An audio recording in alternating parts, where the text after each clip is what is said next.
Posisi pemimpin kelompok perlawanan Palestina Hamas Yahya Sinwar kian terancam. Pasalnya Sinwar kini tidak hanya menjadi incaran Israel, melainkan juga Amerika Serikat. Melansir Middle East Eye, pada Minggu 19 Mei 2024, Amerika Serikat berdalih keberhasilan menangkap atau memburu Sinwar akan mempercepat diakhirinya perang di Gaza. Pejabat Amerika Serikat yang tidak disebutkan namanya menyebut penangkapan Sinwar sebagai cara untuk mencegah skala penuh di Rafah. Selain itu, dengan penaklukan Sinwar, maka Israel akan mendeklarasikan kemenangan pertempuran mereka.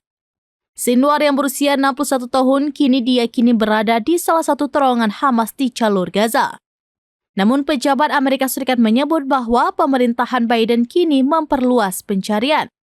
Sebab Sinwar diduga sudah di semenanjung Sinai Mesir dan dari sana menuju Lebanon atau Suriah.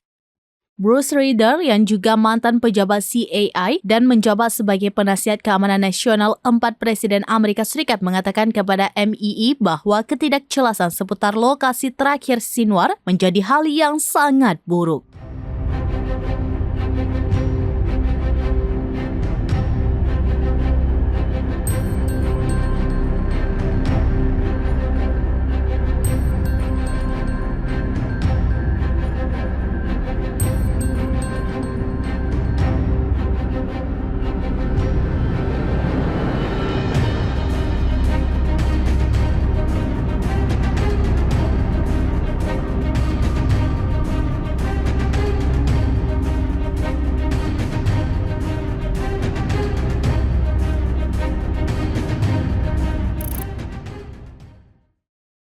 Download Tribun X sekarang, menghadirkan lokal menjadi Indonesia.